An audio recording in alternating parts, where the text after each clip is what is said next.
Right, there we are. He's still on holidays. Oh, no Donncha better O'Callaghan. boy. You give me 2 seconds, Tommy, and I will find a bit of sun for you. Look People at you always looking wondered, to... was it fake time? But no, you worship that sun like there's I nobody else. absolutely You do. and Stringer. I'm at the point, though, Tommy, where I'm ducking in out of it because I can see every time. You know those charts for, like, Ronseal when you're looking at your fences to how dark do you want them? That's the way I'm going at the moment. So, yeah, I'm being very careful of the sun. Good to have you with us, Donncha. Good to catch up on another podcast. It's a week on from that chaotic one. We'll talk about that in just a second. Lots to discuss on the podcast today, of course. We're going into the third test. We're going to talk about our thoughts on the squad announcement. We're going to talk about Katie Taylor's message going into that. Unbelievable. Drico's comments about his memories of the test back in 2013. There wasn't many. You got dropped. But also we want to remind people, actually we'd love you to get involved in the dressing room. I spoke about my trip to Australia and just the joy of being with the Lions on the dressing room on Tuesday there. So we're actually doing a giveaway for people who are listening now. If you want to get tickets for Ireland against Australia, it's on the 15th of November. It's the last match of the November series. Joe Schmidt up against Andy Farrell again. Joe Schmidt's last time in charge of Australia too, which should be really interesting. Check out the offloadpodcast.com. Subscribe just even for the month, give it a listen, see what you think of the dressing room. We'd love to get as many people as we can on board, and one opportunity to get some tickets for November internationals, which are like hen's teeth going back to the Aviva. Exactly. Yeah. And the overall message is we're really grateful to everyone that bounces into us in the dressing room. It means an awful lot. And we like to kind of go into things in a little bit more depth, especially like your trip to Australia. And viewers' questions. We got through a lot of viewers' questions in that. And there's some crackers. Really, there was really some brilliant. Yeah, and that's what we want. We want to create that dressing room environment that we're used to. So everyone's voice matters. Everyone's opinions are out there, and we'll get through as many as we can. We spoke for an hour about your trip to Australia, but just give us sweeping statements, bar telling us what you were there to do, because we heard that about 40 times last Friday. Listen, it was a joy, real joy. Like, it's my first time getting away. Like, it's the longest I've been away from the kids. But just catching up with mates. Brilliant. Like, as Ian McGeekin said it back in 2009, there'll be a time in 30 years where you bump into someone and there'll just be a look, and it'll bring all those memories back. And just bumping into some of the Australian players, someone like players from England, Wales, whatever else. It was a fantastic joy to be a part of, and I really, really enjoyed it. During your drunken, what's his name, Martin Brundle walkthrough with all of them, I forgot about a slag that a bit of sledging that Shawsey used to give me. Since we were playing against each other in kind of 05 and stuff, he's always slagged me over my teeth. Did you see him do it again? And I totally forgot about it. I think it started with like Munster versus Wasps in the old Lansdowne Road where we lost. And I was wearing a Corcon gum shield, so it would have been black, blue and white in the middle. But it looked like a 2 buck teeth. And he's always giving me this kind of a... So anytime I see him, he does this kind of dollars. I was wondering what was going on with that one. Yeah, okay. So it's not the fact that you're rich mahogany at the minute and you have these beautiful pearly whites. I could be kicking him out at the moment, but and you know, one of these ones where he's kind of meaning it. He's not being sound or having a dig. It's a bit of sledging. You know what I mean? He's looking for a bite out of me. So he's a great guy. He's just super pure gent. He's been there. See, he's been in Australia, I think, since like 2 weeks into the tour. He rented a camper van and went from, I think it was Adelaide all the way up to Sydney. It took him something like 28 hours in this camper van, him on his own. No family, no friends, whatever else. Absolute madman. He got rid of the camper van after the trip once he got to Sydney. We had the most unusual fight before a match one time for second rows to actually have.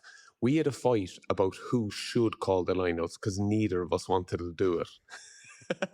It was a complete opposite of what you're used to with second rows, because normally if you call, right, you can dictate that you're going to get a few line outs yourself. Oh, yes, of course. So you know what I mean? You can make yourself, and normally, like the good ones always call to the space and make sure they're, but in the selfish kind of fight out way, it's handy to have that bit of power. But I remember the two of us were like, I'm not calling him, you're calling him. But there's a right bit of homework, was it? Like the pressure being line out caller as well. Do you know, people, like it's a game of chess that. And we would always see, Paul, you would always see like the second rows, I would have right through my career, the amount of extra work they had to do in trying to decipher the opposition line out, but also know where the space is, the video analysis to get one over the opposition. Brilliant. Yeah. Not for either of us. No, not for me either. The back three. That's what Rog again kept telling me. You just stand over there in the corner, Tommy, and we look after the rest. But listen, I made a bit of a fool of myself again. It's something I've heard a lot since getting back. The amount of people who saw the social media clips or listened to the podcast who loved it.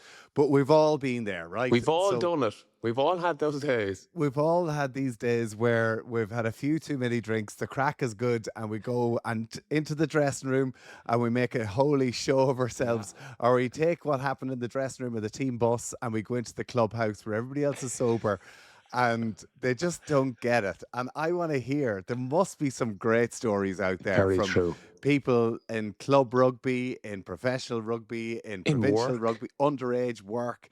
I want to hear from you. What was your moment? And we'll try and read. It's wrong to call it your moment, Tommy. It needs a name. What was your Tommy Bowe moment?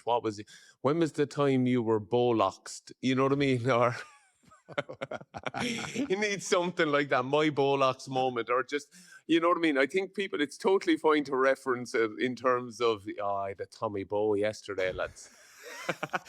But Tommy Bowe was scoring the try in the Grand Slam, Donncha. What are you talking about? Do you know what? To us, it always will be, Tommy. Fair play to you. But when you mentioned 10 siblings, the Grand Slam moment got gazumped into number 2. So it's, tell us your Boweloxed moment.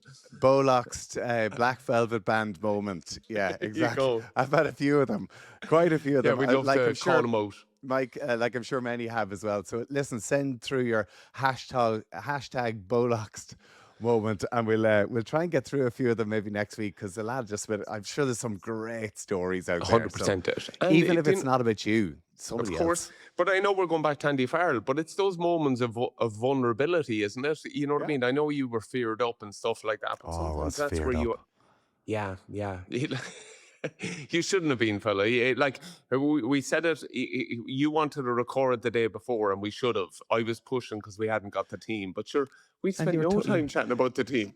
Do you know what it turned out? It turned out yesterday as well is that I actually called my boss while I was out on a line bike after the podcast. I gather I was on a line bike with Shawsey and Alwyn, and I'm cycling around Melbourne. No. Now, this is probably not the right time to be talking to you. She called me yesterday to remind me. I had no memory of it. Oh, wow. Oh, yeah, look, we don't want to enhance that fear to people, but just realise you're not on your own. Even clowns like Bowe do it. Oh, so good. But you know what? She said, you know what? I was there stressed out to the max about something else. And she said, there's Tommy Bowe off having the time of his life, living his best life. And, puts things into perspective a little bit. She was at a meeting that they were like, how do we cut costs at the moment? Is there any talent we could remove from the roster? Jesus, I was high up on that. Here, Tommy's calling. Right, anyway, before we talk about that, before she gets an idea, how are you getting on? Any crack? Yeah, all's good. We are filming Ireland's Fittest Family at the moment, so I've been able to kind of get over and back, which has worked out really well. But yeah, life's good. How's Tommy, your family? All's good. I'm not telling you anything. You're going to have to watch Sundays 6:30. Give us an idea. No, I'll tell you. Any clues? I don't even tell my own kids. So do you not? No, I leave them watch it like live. And I think it's always led to a bit of fun. It's funny though that if family loyalty goes out the window, you know what I mean? My kids will cheer for Anna Geary's family. They will cheer for anyone out. They'd pick they pick their favourites. They see who they want to win it or who they think is going to win it. Yeah. Did they see a side of you that they're not impressed with, or is it a side that they see a lot at home in terms of when you're there, losing the rag a bit or encouraging? And Yeah, no, I could get a little bit like that around their sport. You know what I mean? Just giving it I remember one of the swimming coaches kind of giving out to me because my little girl was late going into swimming, and instead of leaving him deal with it, I called her over, and I was there like, you know what I mean? Your coaches are giving this time, your teammates are waiting on you, and Brilliant. Yeah. but like he was there like that. They're in my pool deck now, fella. You know what I I mean? know, but I love it. Listen, it's important for you to set the standards. Do you know what I Yeah, mean? very true. Yeah, but then again, it's knowing your place too, Tommy, isn't it? Like Yeah. I am a massive believer, especially when it comes to kids. It takes a village, doesn't Yeah. it? Yeah. Especially when it comes, I think the values and things, the values and the standards you want from sport have to be probably pushed by maybe others. That's why I'm coaching down in Cork, but I love that Anthony Horgan and all the rest of the underage coaches down there as well. But Hoggy can, and because we play together, he can give it to Jake. Like, yeah, Brilliant. Jake gives me. Anthony's very cross, isn't he? I'm there. Yes, he is. But they don't take it for you. I've literally come home this week and like my kids are hating me already. You know, I was gone Yeah. for 10, 11 days and I come back, I'm reading the riot act. No, you Oh. can't have a snack. Jamie pulling up weeds there yesterday and he was How old is he? 5. Tommy. I'm watching Pete O'Mahony videos. Their kids seem to be very... He doesn't have him pulling up weeds. He's Honestly. them planting bulbs or something like Oh, that. I don't want to come out. Well, actually, I got him an an AFL jersey, Collingwood jersey, and ball as well. nice. He's loving it, walking Yeah. like a thug with the arms out, strutting everywhere. Because they're Class. sleeveless, aren't they? Yeah, yeah, Oh, yeah. brilliant. It's Yeah. class. So I'd no, I'd like your thoughts on it. Sorry, this is completely out there, and we will chat rugby in a few seconds' time. But I had to bring Shadow, our dog, to the vet. He had to get one of these kind of every 3 months. He gets this kind of worming flea tablet Yeah. or something like that. So I had to bring him. the Brevetto and all that stuff. Yeah. Yeah. So I brought him in, and they were like, "What's the dog's name?" I was there, Shadow, and they were like, "What's his surname?" And I was there, yeah, he doesn't have a surname. It's just Shadow. And then it got to this really awkward moment where I wouldn't flinch in terms of, because I think that's ridiculous. You know what I mean? Like, How many shadows do you think are in that vet's? Do you mean like Yeah. how did they determine which shadow it is? yeah, but then why not ask me what's your name and then have like my name linked to the dog? If you know what I mean? Yeah, well, because it's your dog, which means it's Shadow O'Callaghan. Yeah, I mean, I've got Bonnie Bowe. What was that? Do you remember that was a game or a drinking game where people went under different names? You had to take your first pet's name Yeah. and your yeah, mother's maiden name. Yeah, yeah, Yeah. yeah. Mine I was Doggy O'Loughlin.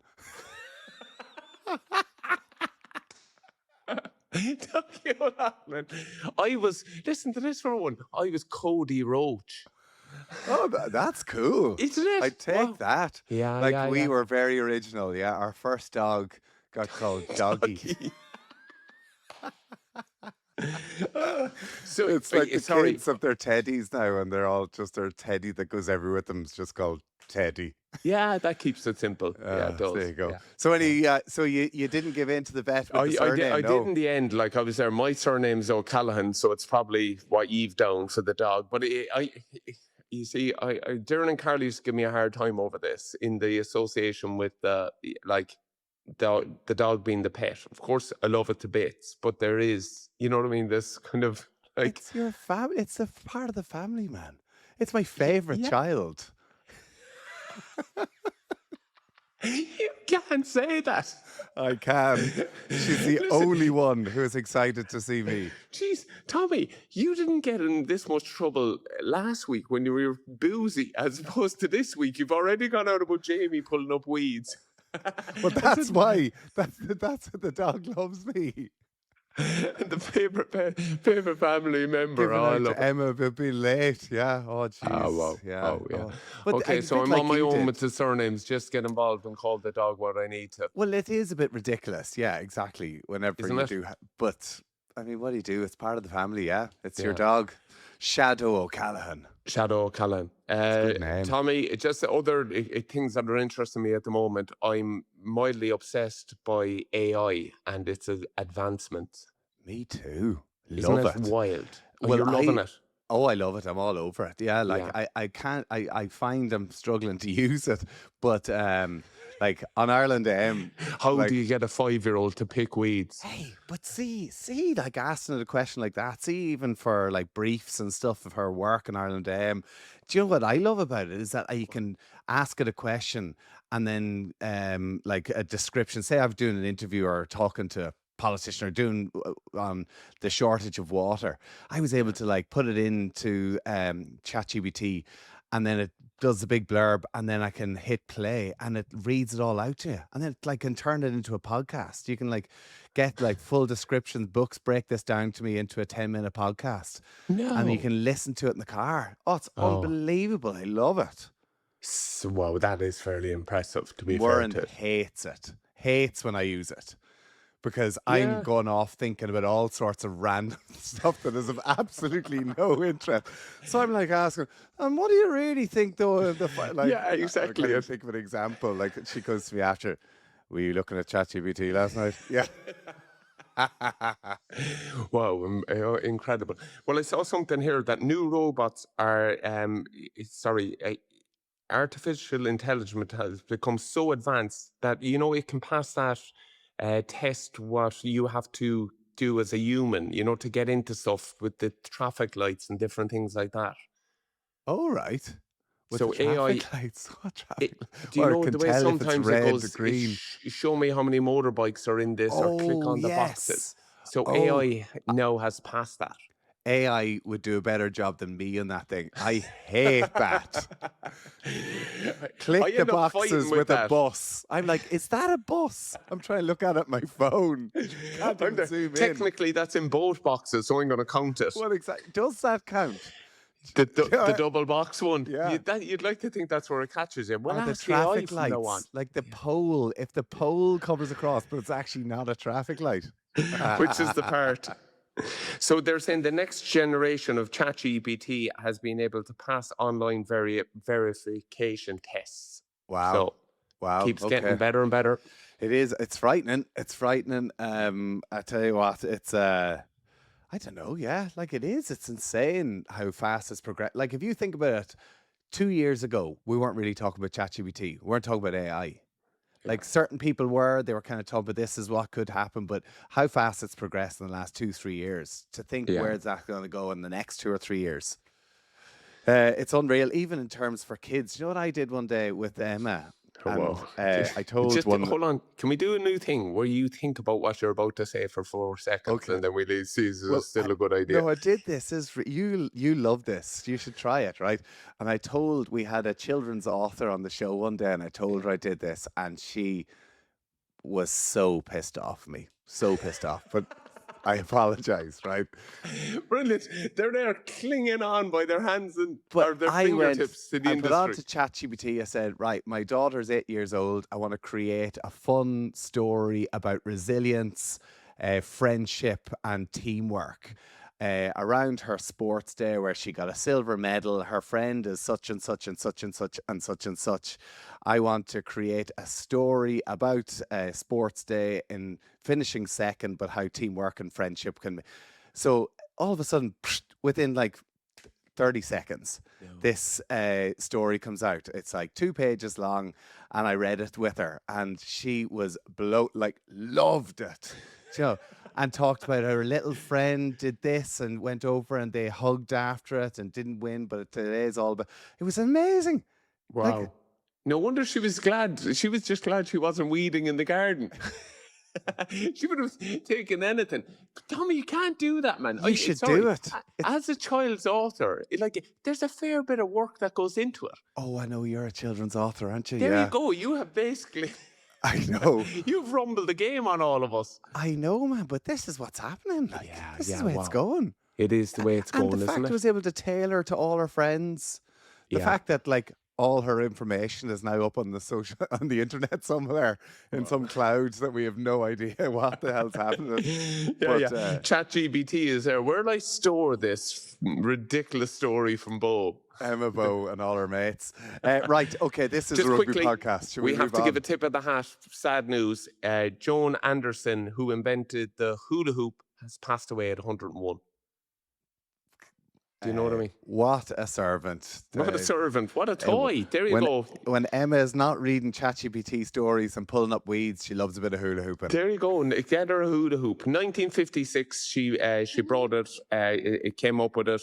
She saw people using a wooden hoop around their waist. Then she brought one over to the United States where it absolutely kicked on. And after selling millions around the globe, she never really got the credit she deserved. So good on you, Joan Anderson. God, why can't I think of something good like that? Simple, isn't it? It's always the simple stuff. Jeez, right.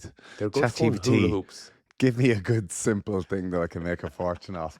Right, let's move on. We're talking about pulling up the weeds. We're talking about you pulling, was it Robin aside for being late? Yeah. I want to talk about Lion selection, but first of all, I want to talk to you about, and I'm sure you saw it on the British and Irish Lions Instagram page, and there was talk of it. Jack Conan, I think, spoke about it after the match, about the video message that the team got out of the second test from Katie Taylor. Did you see it? Yes, I did. In fact, let's have a listen to it. I was telling a story of two prize fighters that 100% put it all on the line. So you'll watch this next part here and you'll see how grateful we are for trying to get some understanding of what it takes to deliver under pressure. So this is the words of Hi all, Katie Taylor. I'm recording this fresh off the back of the last leg of my trilogy of undisputed title fights with Amanda Serrano. And I'm aware that you're in the heat of a trilogy of your own. I want to share with you two quick thoughts that have helped me get the best out of myself on those big nights. The first is simply acknowledging the privilege of being part of big games like this. There is no right to win. It must be earned every game, every fight, every tackle, every minute. The second thought I want to share has calmed my nerves. Every athlete knows that there are so many variables on any given day, and for reasons I can't fully control. Sometimes I feel sharp and strong and my timing is perfect, and sometimes it isn't, and this can lead to performance anxiety. But regardless of those things, some of which are hard to control, I know that even if it isn't pretty, I am 100% confident that I will go to the trenches if necessary. That's a controllable. That's a matter of will. So here's my message. Prepare to win by skill, but be ready to win by will. In both our sports, it is often the case that the biggest will to win takes the spoils. So I hope all of the things that you have practiced and all the tactics you have contemplated go your way. I hope all the performances are worthy of your skills. But if not, I'm confident that your will and your courage will be enough. After all, what else could it mean to be a lion? So we're with you all the way. Best of luck, guys, and God bless. Bye. Just have a minute to just have a think about that, lads.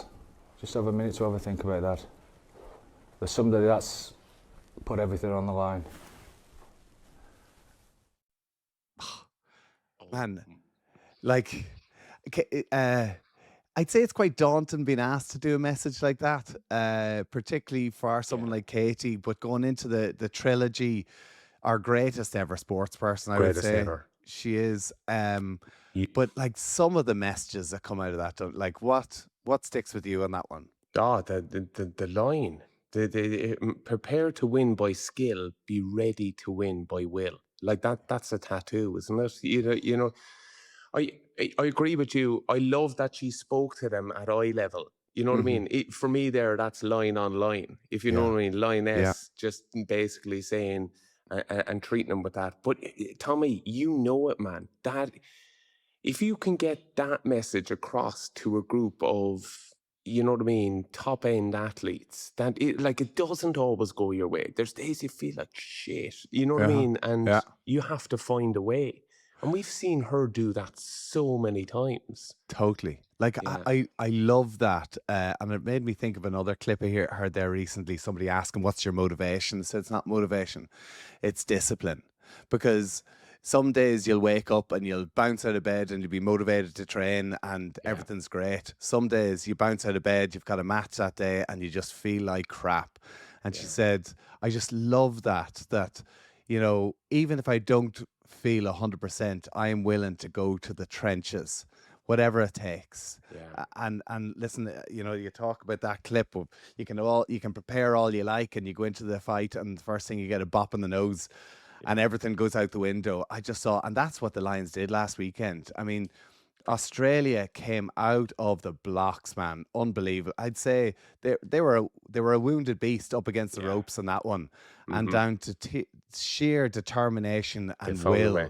They found a way, man. That was and I think that message from Katie Taylor, just the incredible athlete that she is, up against Serrano, that Netflix. I mean, I love the girl. She's absolutely amazing. Absolutely. We'll chat about her in just 2 seconds. But the line I loved as well, like the privilege. It's not a right. You know what I mean? It's an absolute privilege. And sometimes that gets real fuzzy. You know what I mean? Oh, it's a privilege to be here. And you don't really take it in. But you can see she's absolutely nailing it home. And just the things you can't control. Like a perfect example of it was Will Stewart's boot breaking and him just walking off, taking on furlongs, left one or right one, sticking it on, and then having a massive carry. You know what I mean? Whereas you can start thinking, oh my goodness, it's gone today. You know what I mean?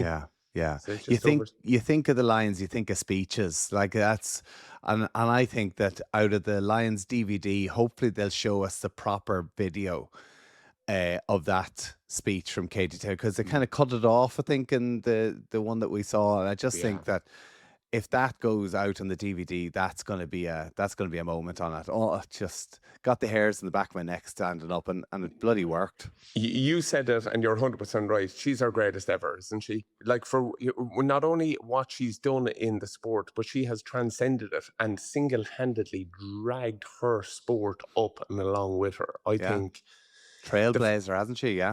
Yeah, I am a little bit embarrassed as an Irish just sporting lover that to think that it could come to a point that Katie finishes and has never played in Croke Park or never had a big day in Ireland. It actually makes me really cross. It's really upsetting. I think if any one of ours deserves it, and in time we'll reflect and look back at it, even, you know what I mean? We're not even taking it in. But I actually think it should be on the mandate for going for government. Presidency. Presidency, If you're going for presidency, I don't want to hear from you unless you're chanting about opening Croke Park and giving Katie Taylor exactly what she deserves. And honestly, we don't need her to, it'd be brilliant, someone like Serrano or someone up to that level. But if she needs to kick the face off you, Tommy, I think that's fair enough and we'd all go watch it. But what's going on? Because you see, it's every second week they're playing big Anthony Joshua's fighting in Wembley. You know what I mean? Or Usyk and Dubois there recently. Wembley's always full, put on a hell of a show. There's no doubt Katie, because I was there at the 3 Arena when she did the first one against wasn't Serrano, it was the English girl. She lost, man. I was heartbroken for her.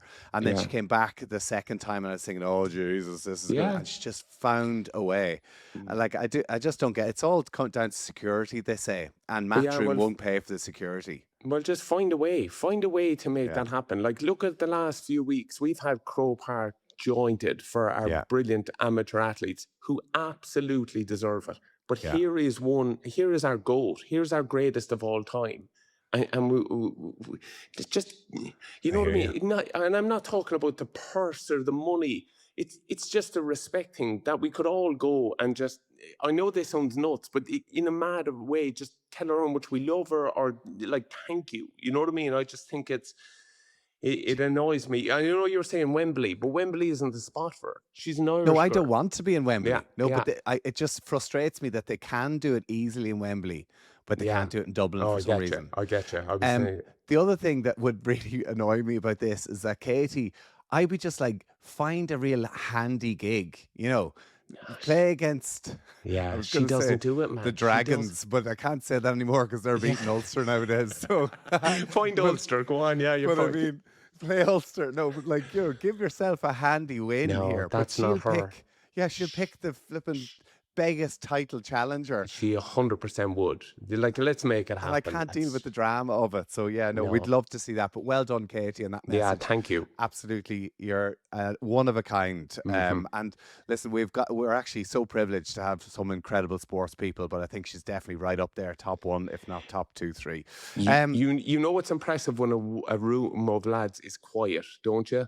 Yeah. Because normally there can be, honestly, I know this sounds nuts, but a little ripple of clapping, or, you know what I mean? Someone saying something they're on their heels there, because she has grabbed, you know what I mean, their DNA in that moment. Well, which this is rare like, to do. and you could see everyone was hanging off every word that she said. See and Gary's all face, countries. Yeah. James Lowe, yeah, incredible. Here, tell me a person who I think is up in that talking point as well. Picked now for his 9th Lions Test game in a row. Wow. Tyg Furlong. Wow. Incredible. Isn't it?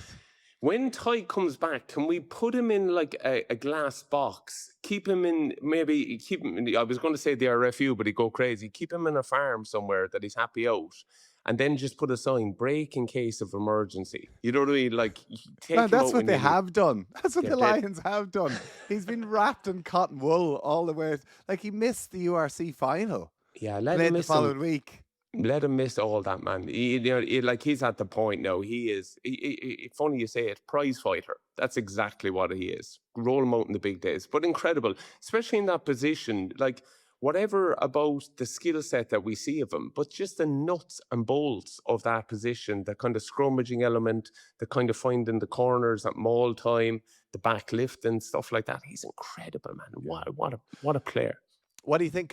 So obviously there's been 2 changes. James Lowe has been, well, it looks like dropped or whatever else, maybe injured for Blair Kinghorn, and James Ryan comes into the second row as well. Let's do one each. If you tell me about Kinghorn going in on the wing, just like I view him, I know he can play 10, he can play pretty much anywhere, but going into that position, how do you see that?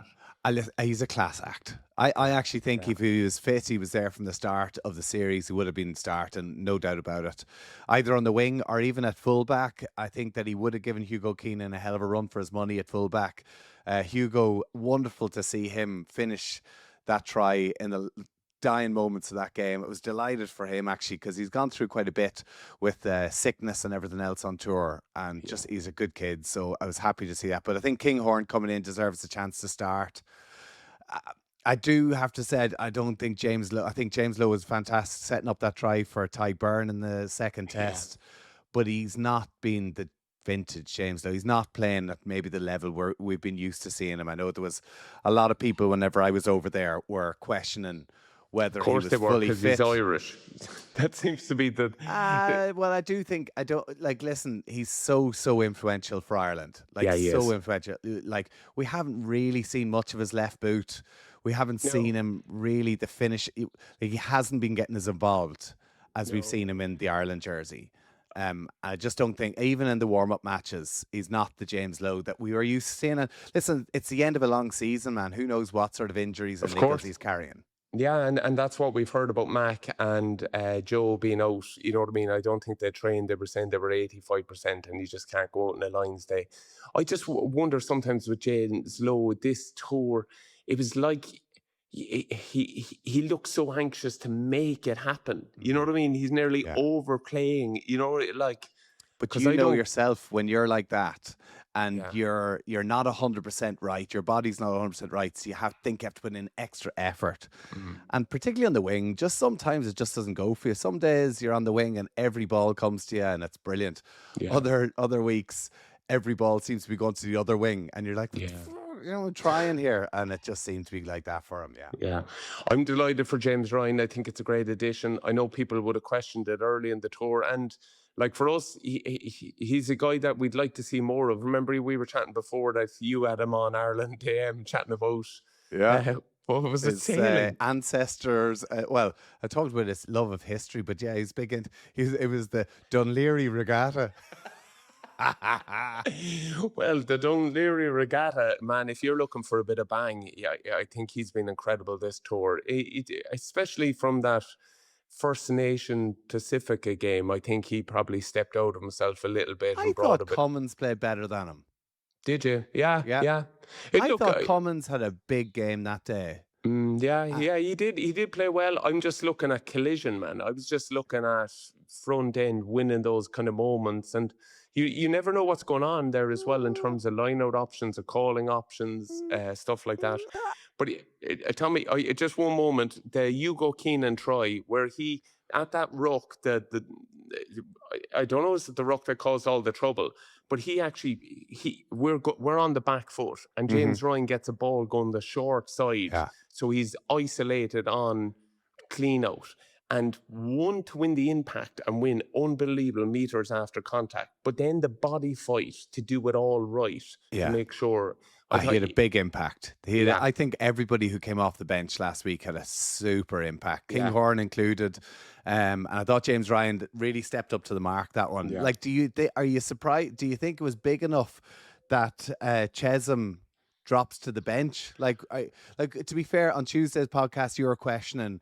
You thought Andy Farrell would make a raft of changes. Yeah, I kind of said that he doesn't give away test caps easily, and I think he's shown that by only 2 changes. Absolutely, but then I personally I feel for Josh van der Fleer. You know what I mean? Especially on the 6-2 bench. You know what I mean? I just think that guy's incredible, and for him to come away from was it, good too, though. No. Yeah. But this is, look, we can do this. This is what the Lions is, 100% is. Yeah. Like, I wonder, do they go in there, right? And they go, Jack Morgan, Josh van der Fleer, heads or tails? All right, he's in. Next. I wonder, could you do it like that? We should have asked each, can you pick the Lions thing by just flipping a coin? I think Curry and Morgan are quite similar. They're dogs. Yeah, they're. They're like just ruthless around the break. Like, Josh is a real tidy player, but what Josh I think is an unbelievable link between the back. He's kind of like a Martin Williams. Yeah. Do you remember Martin Williams? Just was this incredible link between the backs and the forwards. Could do it all. Yeah. And just unbelievable work rate. Where I just think that Curry is just this dog. He's Do you everywhere. know who Tom Curry is? He's Simon Easterby, man. You don't value someone like that till you play against them and you realise, oh my God, what a pest. And it's in that position is the greatest compliment you can get in the game. Like, I remember you'd play with Easters and you'd be thinking, you know what I mean? You're like, where were the big moments? And then you'd play against them, man. And every breakdown, you're trying to light them up. Horrible. Reload in tackles, all this stuff. You know, it's always said the non-talent moments, which is harsh to say, but like sometimes I felt, you playing Clonetly some days there, it felt like there was 2 of them.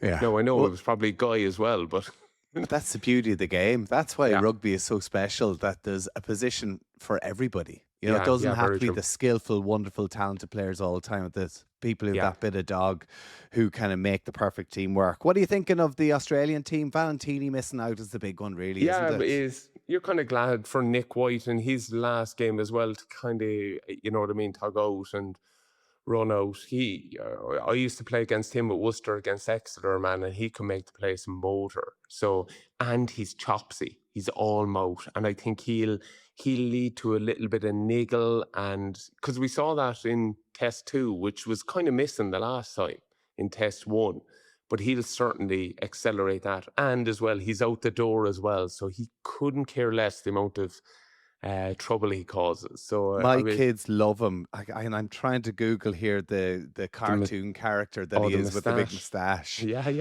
I don't know if it's not Ned Flanders. I don't know who it is. First one that comes up. I know the one you're kind of talking from. What is that? Jamie sees him and he goes, look at that guy. So David Lovin, see, that'll be one reason that they might actually watch it this weekend. Big for them as well. Like, big task, big question marks over Australia. I believe that they really need to win this. Did you see Matt Williams speaking during the week? I think he was on Off the Ball talking about how the lack of respect he's felt from the Lions from Australia. Come on, Matt. Oh, boo-hoo. You know what I mean? but he was like, listen, man, this sport is about teamwork. And he just felt that the lack of respect, going like, do you know what? You're not good enough. We're not coming back here again. Australia are shadow what they used to be, sorted out. The Lions aren't interested. And no, I don't think that has been the big narrative, but I do think we've discovered that the provincial games aren't good enough. So maybe that needs, next time there are in Australia, maybe it's midweek you're playing Fiji, or if France are down there, you play someone like that. Because I'm not saying that it's a slur on the club game or the provincial. Well, it kind of is a little bit in Australia, but they know that. But I actually think the Lions need better games. Like, we only really got 2, Argentina and First Nations. Yeah. Tell me, what's your thought of them bringing in those few Scottish players? Yeah. And whatever else for that Pacifica match, you know in between the first, second test. It got me Do you thinking, like it or not? Tommy, that Clive Woodward got in massive trouble in 2005 because he named 45, I think, or 43. And everyone was there, like, and straight away he like split it, and kind of worked them under kind of different remits. But like, I'd say we're close on that now again, aren't we? Like, maybe the line squad should be announced earlier, bigger. You know what I mean? No? Well, that was a disaster of a tour. It's complete split in the camp. Midweek massive, test teams in the weekend. That was awful for the Lions. My point on that, Tommy, though, I actually think he was ahead of the game. If you look at selection, though, he was. That's how many Lions players you're going to get used to. Granted, he had to call in a few, but he didn't have to call in these kind of geography players that annoys people. It annoyed people back then too, and the cost of having 45 players in there as opposed to bringing them in. Like, I was part of the squad in 2013. I had a broken hand. I was one of the reasons that Shane Williams had to get flown in to play a match from Japan when he was meant to be doing TV work, and Zeebs, I think, as well, was there. But if you talk to Ian McGeechan about this, he said that's the challenge of the first and second test, of having that midweek match, that players have to front up. Players like flying a player in so that somebody who's got a bit of a sore hamstring or calf, that's why the Lions are so hard to win. Yeah. Didn't we have a training session in 09 where Prav, one of the physios, wasn't he on the way, like just running with a bib on, just for the sake of you being able to do defensive stuff? All the time. We had video analysts, we had physios up against us. Yeah. I always say, like, in 2015 World Cup, whatever else, Vinnie Hammond, the video analyst, what a boy. He brought me back. He says, I was playing awful. I was come back from pretty much my worst preseason ever. And I came back and was training, and Vinny was marking me, and I must have went round him 3 times. And my confidence went through the roof. I had an absolute stormer that weekend.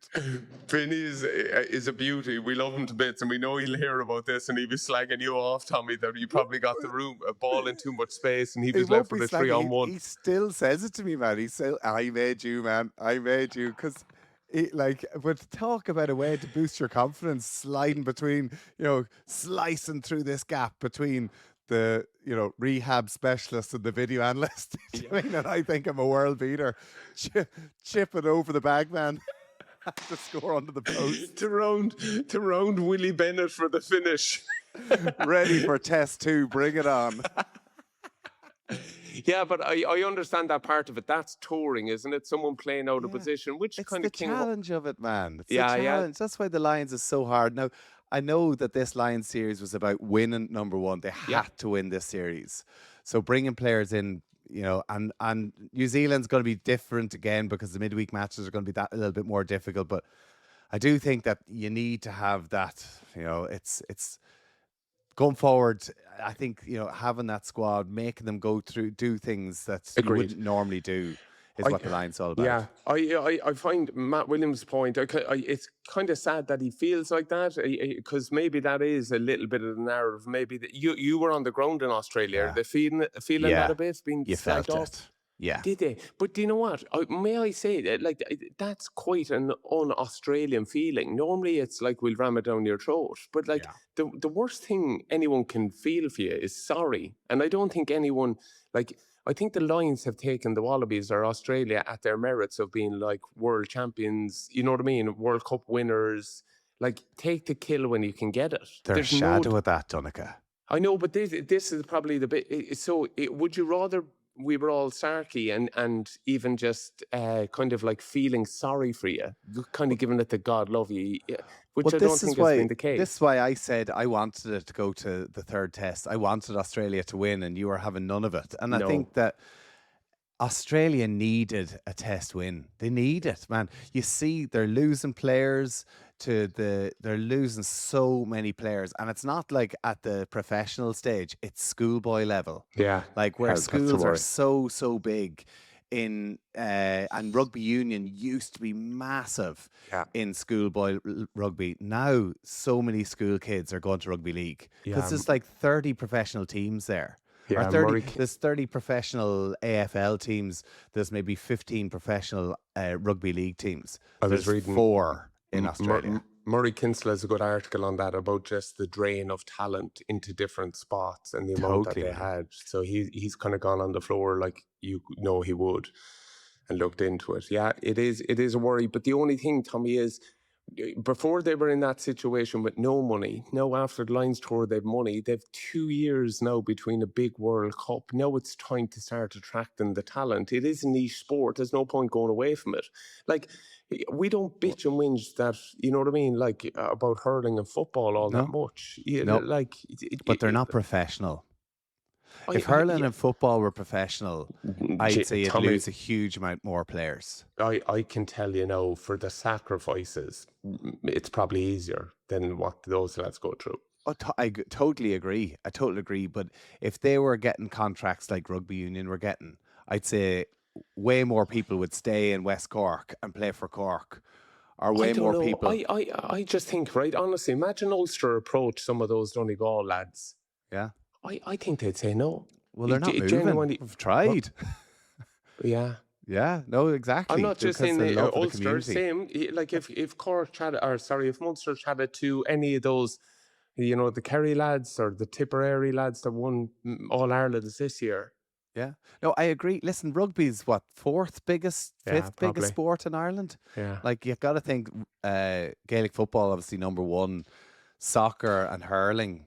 Like, hurling, to be fair, it's maybe in 6/8 counties. Yeah, but it's massive. That level, it's huge. Like, honestly, can I say hurling's number one in Munster? Like, it really is. Yeah, like, well, of course. I mean, look at the Munster Championship. It's just outside of Munster. It's not at that level. I mean, you have Antrim playing up north. You have Dublin and Kilkenny, Wexford, whatever else playing.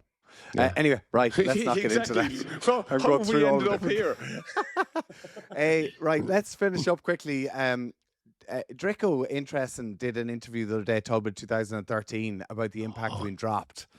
Jeez, you were on that tour, Tommy. Yeah, I was interested. Like, I feel he hasn't really spoken that much about it. No, he hasn't. That's a bad old scar to have, isn't it? Interesting, saying how that really wounded him. He said they didn't even need me to hold the tackle bags that knocked me for 6 because I wanted to still feel part of it, to feel I was adding value in some shape. Now, my memory of this was that I was... God, this is... when Drico wasn't named in the squad, man, the shock through the whole that dressing room, that team room when we heard that day, like, was that, You know, it was mega. Whatever about the ripple in the squad, because you're used to, like, you're chiseled on. I was at home, man. You should have seen it. Like, live line was top. It was like Saipan all over again. It was like, are the government going to get involved in this? Like, this can't happen. No, it's huge. You could feel that in Australia. Like, people were messaging in. You could see the newspaper, the journos were going mental.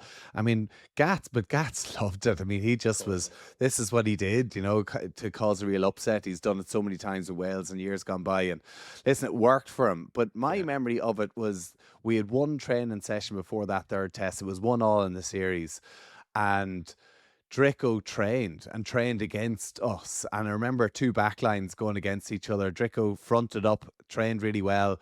Him and Christian Wade in particular, absolutely ripped us to shreds. It was probably one of the worst training sessions. Johnny Sexton near ripped Richard Hibbard, the hooker's head off for not knowing some of the plays. Hold on, Johnny did? No, surely someone else. Oh, yeah. I mean, they were nearly like, I think he was abusing so much. Hibbs was about to throw the ball into the line out and threw the ball on the ground, was like marching towards Johnny. Oh, brilliant. I love those ones. The session got pulled up. But that's the sort of, like, this is the difference between me and you. I used to love a session when things don't go right. It focused me, where you, like, a session like that would probably drive you mad. Not getting through the detail. Exactly, yeah. I need the kind of boxes in my head ticked off and knowing that we're okay and we're well prepped. But I can't imagine that time because, to be fair, like, I know, look, but I think Drickle's the best player that ever played the game. Genuinely, I just think we were so lucky we got a ringside seat, man. But I know it was greats in other teams, but they had greats around them as well, man. Drickle was single-handedly different, and just you think in a 50-50 call or a 60-40, whatever that is, you know what I mean? You think you've earned the right, but yeah, I suppose for Gatsak got the kick it needed, didn't it? Yeah. And I don't think there's any of that gone on this kind of tour within it. But sorry, I know this sounds nuts, but it's kind of good for Drico as well, because like that is a really tough side of it. Getting dropped hurts, man. And you can He'd never experienced it before. It was his first time ever dropped. So boo-hoo, Drico. Jeez, like, give us a break. Welcome to our world. It really wounded me. Oh, yeah. God. Now he knows what it's like for me and Andrew Trimble at every team meeting. We were there like this. Oh. Listen, Trimby's got 70 caps. I'm on 69. I was on the opposite end of that many a time as well. I've been there. The truth about it is, if you were togged out and ready to go, you were picked, you were a cert. Myself and Trimby were the kind of, who can we drop this week? Who in this podcast has been given a 0 out of 10 playing in the Six Nations? Yes, me. I've been there. I've been on the change room or in the team room where your name's not called out. It's the most sinking feeling. But I suppose they're all the moments, aren't they? And the reason it hurts so much at Lions level, it's like, honestly, that 2005, I couldn't believe the egos you have to deal with. Like, honestly, that's probably the hardest part of the man management side of it, because these players are used to being the best since underage. They never didn't get picked, you know? So it is difficult to navigate that. But yeah, I love the way you've kicked that argument up and going again. Right, let's finish this off here. So the Lions are 5-2 to win by 15 points this weekend. How do you see it going?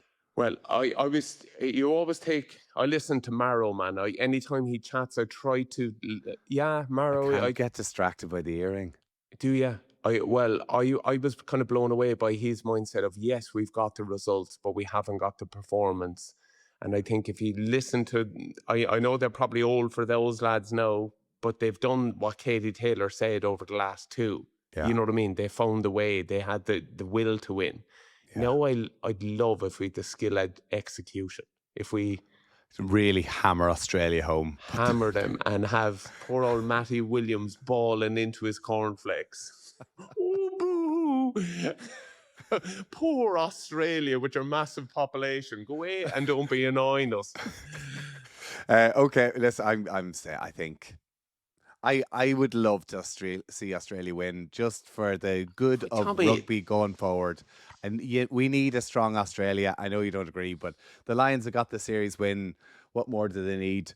3-0 is not going to make any difference from the Lions, apart from them being history makers to win 3-0 against a team that is subpar. So I want to see Australia try and regain a bit of confidence, and going into what's going to be a big couple of years everyone ahead. Should get a medal as well, you know what I mean? Shouldn't they? Nah. Well, listen, we agreed. We agreed to disagree. You could see. Did Matt Williams coach you in Ulster? He did. That's what's happened there. You've gone soft Stags. like him. He had the best record against the Stags, because he doesn't call them Munster. At any club, not with Ulster, he didn't. Tommy, I'm going to start a new book. I just think this is good. If I say it here, it'll make me read it. The Racket. Okay. It's called. Okay. by Which Conor one's that Nealon. now? Oh, Conor Nyland's book. Yeah, The best book, man. Amazing. Have you read it? Okay. Yeah. Okay. Amazing book. The William Hill Book of the Year. Is that what it is? Oh, yes, Yeah. it is. Now, yeah. Johnny Sexton won the Irish Book of the Year, but because Johnny had to win, Conor Nyland and oh Jesus, Gavin won Gavin from the 42.ie has won he's the journalist there. He's the author. Okay. Gavin Cooley. Well, I'll leave you know how I go with it. Limerick Man, I'm reading. Yeah, he is. Yeah. No, like just to see it's like an Andre Agassi, the warts and all, what it's like actually to be on the tennis circuit. It's class book. Yeah. So do check that out. Also, if you do want to get tickets for Ireland against Australia, please do log on theoffloadpodcast.com and subscribe, or else just go onto your Spotify or whatever else you can do it there. And we've the link here as well, yeah. Really appreciate that. Donncha, all good? Enjoy the sunshine. Yeah, go well, Tommy. Come on the lines. 3-0. Come on, Australia. Poor old Tommy and Matt crying into their fry-up. Oh, Matty. Go on. Good luck. Slán.